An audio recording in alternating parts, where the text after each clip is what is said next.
اگر وہ کائنات کی رگوں میں دوڑ رہا ہے تو سوال یہ نہیں کہ نور کہاں ہے، اصل سوال یہ ہے کہ نور کس کے ذریعے ظاہر ہوا، کیونکہ تاریخ گواہ ہے کہ ہر دور میں لوگوں نے روشنی دیکھی مگر مرکز نہ پہچان سکے۔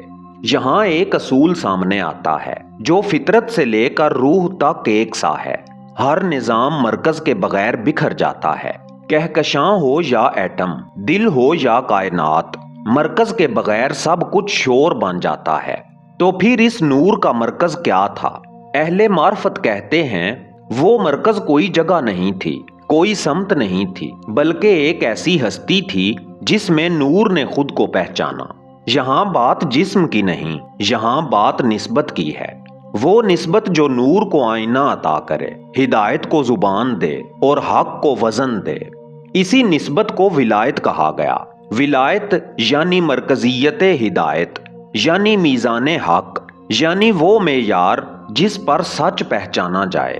یہ کوئی سیاسی اختیار نہیں، یہ کوئی ظاہری اقتدار نہیں، یہ وہ روحانی مرکز ہے جس کے بغیر نور بھی بے آواز رہتا ہے۔ اسی لیے کہا جاتا ہے کائنات کی ہر شے کسی نہ کسی ولایت کے سائے میں ہے۔ کوئی اسے قانون فطرت کہتا ہے، کوئی اسے کشش کہتا ہے، اور کوئی بس مان کر آگے بڑھ جاتا ہے، مگر اہل نظر جانتے ہیں کہ یہ سب ایک ہی حقیقت کے مختلف نام ہیں۔ یہ وہ مقام ہے جہاں ایک ہستی صرف انسان نہیں رہتی بلکہ میزان بن جاتی ہے، ایسا میزان جس سے حق پہچانا جائے، باطل الگ ہو اور راستہ واضح ہو جائے۔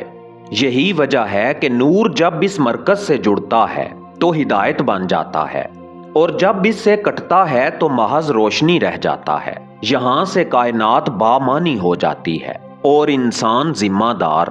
لیکن ابھی داستان مکمل نہیں ہوئی، کیونکہ سوال اب یہ ہے اگر یہ مرکز موجود ہے، اگر یہ ولایت ہر ذرے پر اثر رکھتی ہے تو انسان کیوں بھٹکتا ہے؟ اور یہی سوال ہمیں اگلی دنیا میں لے جاتا ہے جہاں ذرہ، دل اور کہکشاں ایک ہی راز بیان کرتے ہیں۔ یہ کائنات بظاہر پھیلی ہوئی ہے مگر حقیقت میں بندھی ہوئی ہے۔ کہکشائیں اپنے مدار نہیں چھوڑتی، سیارے اپنی حد نہیں توڑتے، اور ذرہ اپنی حرکت سے غافل نہیں ہوتا۔ سوال یہ ہے آخر کون سا قانون ہے جو اتنی وسعت میں بھی نظم قائم رکھے ہوئے ہے؟ سائنس کہتی ہے ہر ذرہ توانائی ہے، ہر توانائی ارتعاش ہے، اور ہر ارتعاش کسی مرکز سے جڑا ہوا ہے۔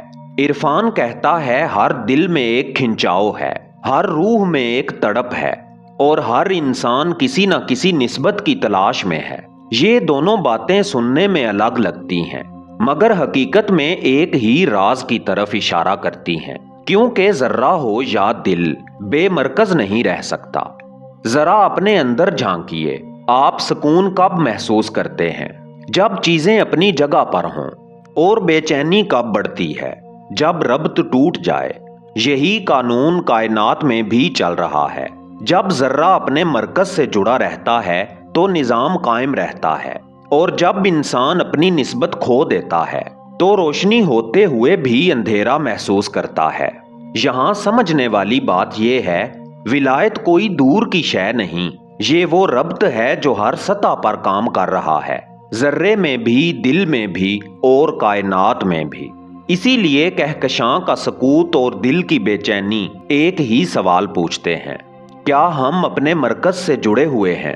یہی وجہ ہے کہ جب انسان صحیح نسبت پا لیتا ہے تو اس کا باطن منظم ہو جاتا ہے، سوچ واضح ہو جاتی ہے اور زندگی شور نہیں رہتی۔ یہ کوئی جذباتی بات نہیں، یہ قانون وجود ہے۔ مرکز سے جڑاؤ نظم پیدا کرتا ہے، مرکز سے کٹاؤ بکھراؤ پیدا کرتا ہے۔ اب سوال زیادہ سنجیدہ ہو چکا ہے۔ اگر یہ ربط اتنا بنیادی ہے، اگر یہ ولایت ہر ذرے پر اثر رکھتی ہے، تو پھر انسان کے لیے اس کا مطلب کیا ہے؟ یہی سوال ہمیں آخری دروازے تک لے جاتا ہے، جس کے پار بات کائنات سے نکل کر براہ راست آپ تک پہنچتی ہے۔ یہاں آ کر الفاظ تھک جاتے ہیں، کیونکہ جو بات ازل سے چل رہی ہو وہ جملوں میں پوری نہیں ہوتی۔ ہم نے آغاز میں ایک سوال سنا تھا، پھر نور کی جھلک دیکھی، پھر مرکز کو پہچانا، پھر ذرے اور دل کی یکسانیت سمجھی، اور اب صرف ایک کیفیت باقی ہے، وہ کیفیت جس میں انسان کچھ مانتا نہیں، کچھ رد نہیں کرتا، بس محسوس کرتا ہے۔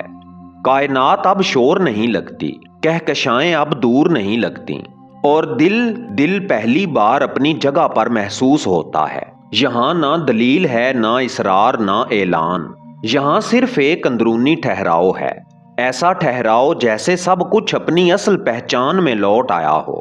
روشنی اب دکھائی نہیں دیتی مگر راستہ واضح ہے، مرکز اب نظر نہیں آتا مگر کشش باقی ہے، اور شاید یہی کافی ہے۔ کچھ سچ بولے نہیں جاتے، وہ دل میں اترتے ہیں، کچھ نسبتیں سمجھائی نہیں جاتی، وہ خود کو منوا لیتی ہیں، اور کچھ لمحے اختتام نہیں ہوتے، وہ بس خاموش ہو جاتے ہیں۔